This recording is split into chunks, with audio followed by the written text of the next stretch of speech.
বর্তমানে ফ্রিল্যান্সিং একটি বহুল জনপ্রিয় পেশা, যা বর্তমানে বাংলাদেশের খুবই জনপ্রিয়তা পেয়েছে। পিরোজপুরের সরকারি সোহরাওয়ার্দী কলেজের শিক্ষার্থী কিশোর কুমার ছোটবেলা থেকে কম্পিউটারের প্রতি ঝোঁক এবং গ্রাফিক্স ডিজাইন, অ্যানিমেশন সহ ফ্রিল্যান্সিং এর বিভিন্ন দক্ষতার উপর আগ্রহ থেকে শুরু করেন ফ্রিল্যান্সিং।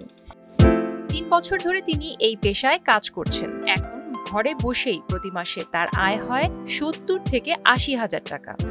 কোনো মাসে তার আয় হয় ১ লক্ষ টাকার উপরে। এখানে স্বাধীনভাবে কাজ করা যায়। অনেকেই আছেন অন্যের অধীনে কাজ করতে অভ্যস্ত নন। কিশোর কুমার বলেন, ফ্রিল্যান্সাররা তাদের সময় এবং ইচ্ছা অনুযায়ী কাজ করে থাকেন। এখানে তাদের চাকরির পেছনে দৌড়াতে হয় না কিংবা চাকরি হারানোর ভয় থাকে না। অনলাইনের উপর দক্ষতা এবং ফ্রিল্যান্সিং এর বিভিন্ন কোর্সের জ্ঞানের মাধ্যমে নিজের স্কিল তৈরি করে স্বাধীনভাবে কাজ করতে পারে। তবে এই কাজ শেখার জন্য তাকে দীর্ঘদিন পরিশ্রম ও সময় ব্যয় করতে হয়েছে। একটি প্রতিষ্ঠান থেকে ফ্রিল্যান্সিং এর উপরে প্রশিক্ষণ এবং বিভিন্ন প্ল্যাটফর্ম এর সাহায্যে দক্ষতা বৃদ্ধি ও স্কিল ডেভেলপ করতে হয়েছে। মান্থলি আমি মোটামুটি 700 থেকে 800 ডলারের মতো মোটামুটি আসে। বাট এটা ফ্রিল্যান্সিং এর ভিতরে এটা কমে বাড়ে, কোনো মাসে এর উপরে যায়, কোনো মাসে এর নিচে যায়। কিন্তু এটা কাজের উপরে ডিপেন্ড করে, এক্সপেরিয়েন্সের উপরে ডিপেন্ড করে অবশ্যই। কারণ আমরা যে কাজগুলো করি অ্যাজ এ গ্রাফিক ডিজাইনার হিসেবে আমরা যে কাজ করি, সেই ক্ষেত্রে আমাদের কাজের উপরে এগুলো ডিপেন্ড করে। তো মোটামুটি আমার 700 থেকে 800 ডলারের মতো আমার মান্থলি ইনকাম থাকে। অন্য ক্লায়েন্টের সাথে কাজ করার অভিজ্ঞতা আছে, যেমন আমেরিকা, ফ্রান্স, এরকম অনেক কান্ট্রি আছে। ইন্ডিয়ানও কিছু বায়ার আছে। তারপরে লোকাল কিছু ক্লায়েন্টের সাথে কাজ করার অভিজ্ঞতা আছে। ইউএসএ এর কিছু ক্লায়েন্টের সাথে কাজ করি ফিক্স, যাদের সাথে ইয়ারলি আমার কন্ট্রাক্ট হয়েছে, যারা ইয়ারলি আমি কাজ করি তাদের। তো এই কিছু ক্লায়েন্ট আছে যাদের সাথে আমি ফিক্স একটা স্যালারিতে কাজ করি। আমার যে ফ্রিল্যান্সিং এর যে জার্নিটা, সেই সম্পর্কে যদি বলতে যাই, শুরু করেছি আমি তেমন কোনো এক্সপিরিয়েন্স ছিল না, কিভাবে করব না করব। অ্যাজ এ বিগিনার হিসেবে প্রত্যেকটা লোকের যেরকম হয়, আমারও সেরকমই হয়েছিল, ব্যতিক্রম কিছুই না। কারণ সবাই জিরো থেকে শুরু করে। তো যখন আমি শুরু করি ফ্রিল্যান্সিং শুরু করি বলতে, যখন আমি শুরু করব ভাবতেছি, বিভিন্ন জায়গায় ইউটিউবে ভিডিও দেখতেছিলাম কিভাবে শুরু করা যায়, কিভাবে টাকা ইনকাম করা যায় অনলাইনে। এরকম ঘাটাঘাটি করতে করতে দেখলাম একটা সেক্টর আমার জন্য সুইটেবল। অনেক সেক্টরই আছে ফ্রিল্যান্সিং এর জন্য, যেরকম ওয়েব ডেভেলপমেন্ট করতে পারেন, মার্কেটিং করতে পারেন, গ্রাফিক ডিজাইন তো আছেই, তারপরে বিভিন্ন আছে 3D অ্যানিমেশন। এরকম অনেক সেক্টর আছে যেগুলো নিয়ে আপনি কাজ করতে পারেন, ইউআই ইউএক্স। তো যার যেটা সুইটেবল মনে হয় সেই জায়গা থেকেই সেইটা করে। তো সেরকম ভাবে আমিও গ্রাফিক ডিজাইনটা নির্ধারণ করেছিলাম। তো আমি একটা আইটি প্রতিষ্ঠানে ক্লাস শুরু করছিলাম। তো প্রথম দিকে আমি কিছুই বুঝতেছিলাম না, কিছুই মাথায় ঢুকতেছিল না। এটা আইটি প্রতিষ্ঠানের দোষ না, এটা দোষটা আমার। কারণ আমার তখন একটা আগ্রহ কম ছিল। আমি তখন শিওর ছিলাম না যে আমি এই সেক্টরে ঢুকতে পারবো বা আমি এই সেক্টরে কোনো টাকা ইনকাম করতে পারবো। তো বিষয়টা প্রথম দিকে কেউই জানে না যে আপনার এটা নিয়ে ফিউচারটা কি। তো আমারও সেরকম হয়েছিল। তো পরবর্তীতে মোটামুটি কোর্স চলাকালীন সময় আমার একটা অর্ডার আসে, অর্ডারটা আমি কমপ্লিট করি। তো সেই জায়গা থেকে আমার একটা আগ্রহ তৈরি হয় কাজটায়, যে আমি তো করতে পারি, আমি তো একটু টাইম দিতে পারি। টাইম দিলে এমন তো না যে আমার সারাদিন আমাকে টাইম দিতে হচ্ছে। আমি একটু রাতে টাইম দিলাম, আমি একটু দিনে টাইম দিলাম, 2-1 ঘন্টা টাইম দিলাম। তো এরকম টাইম দিতে হয়েছে কি, আসলে আস্তে আস্তে আমার এইটা নেশায় তৈরি হয়েছে। আমার যে স্বপ্ন, আমি বর্তমানে ফ্রিল্যান্সিং করতেছি, ভবিষ্যৎ স্বপ্ন আমার যে কোনো একটা আইটি প্রতিষ্ঠান দেওয়ার আমার একটা চিন্তা ভাবনা আছে। এটা প্রতিটা ফ্রিল্যান্সারই থাকে। ছেলের ভবিষ্যৎ নিয়ে আশঙ্কায় ছিলেন কিশোর কুমারের বাবা মা। তবে ছেলের কাজের প্রতি প্রতিভা, আগ্রহ এবং অর্জন এর কারণে আজকে তারা ছেলেকে নিয়ে গর্ব করেন। আমার ছেলে কিশোর কুমার ভাই, ওর নিয়ে আশা ছিল যে আমি তো আইনজীবী সহকারী, আমি ওর আইনজীবী করার একটা আশা ছিল। কিন্তু সেদিকে তার মন নাই, তার মন হইল ফ্রিল্যান্সারিং। এই ফ্রিল্যান্সারিং করে আশা করি এখন বর্তমানে মোটামুটি কিছু টাকা পয়সা রোজগার করে। আমি আশীর্বাদ করি যে ওর যে স্বপ্নটা, ও যেদিকে আগামী চায়, ঈশ্বর যেন সে তার আশা মনে রাখা পূর্ণ করে।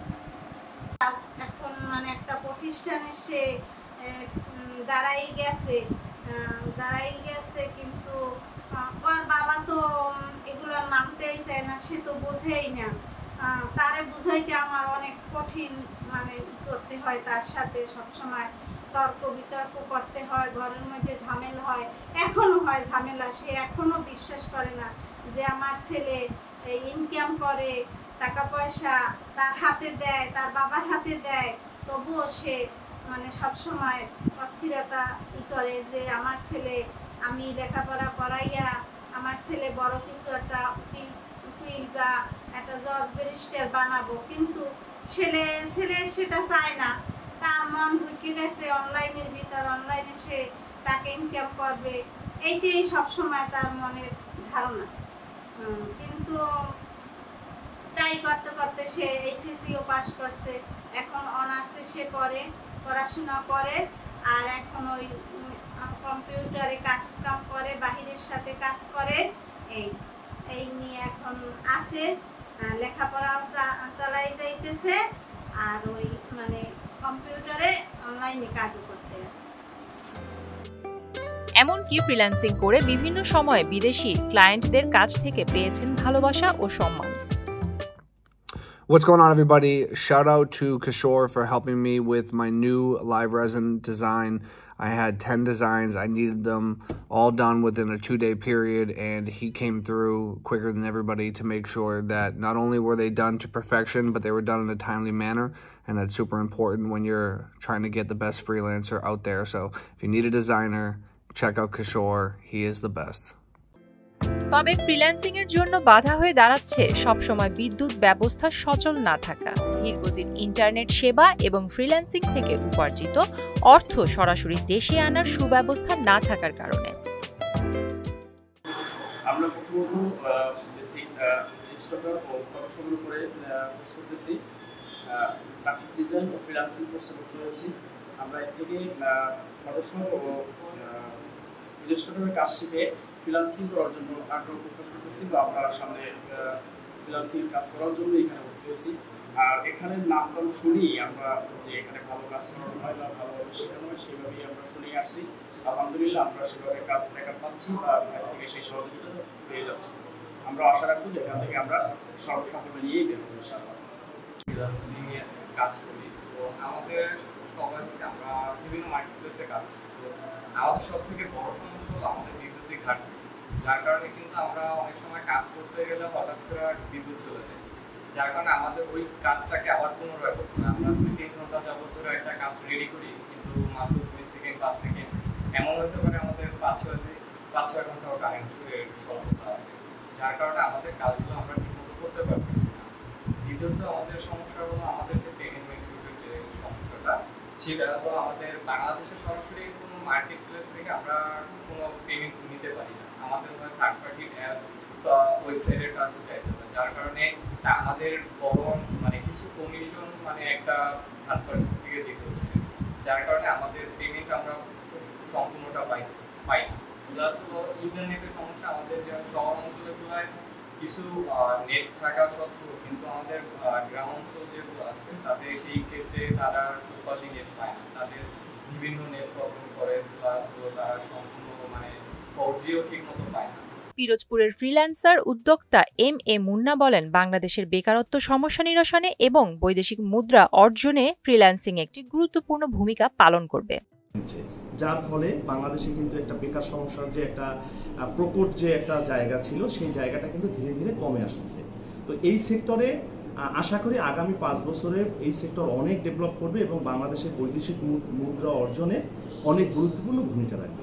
আর কিশোর হলো আমাদের একজন পুরাতন একজন স্টুডেন্ট, তার প্রথম থেকেই যে কাজ শেখার যে একটা আগ্রহ ছিল, সেই জায়গা থেকে সে নিজেকে এখন সফল ফ্রিল্যান্সার হিসেবে সে একটা জায়গা তৈরি করতে পেরেছে। আমি কিশোরের একজন শিক্ষক হিসেবে আমি তার সর্বাঙ্গীন উন্নতি এবং মঙ্গল কামনা করি, এবং আমি আশা রাখি যে ফ্রিল্যান্সিং সেক্টরে কিশোর আমাদের পিরোজপুরের একজন গৌরব ছেলে হিসেবে গৌরব অর্জন করবে। কিশোর কুমার স্বপ্ন দেখেন একটি আইটি ফার্ম খোলার, যেখান থেকে প্রশিক্ষণ নিয়ে দেশে তৈরি হবে ফ্রিল্যান্সার ও উদ্যোক্তা, যারা বেকারত্বের বোঝা নিয়ে চাকরির পিছনে না দৌড়ে ঘরে বসে নিজেদের উপার্জন নিজেরা নির্ধারণ করবেন। প্রিয়াঙ্কা নিতু, মোহনা ডিজিটাল।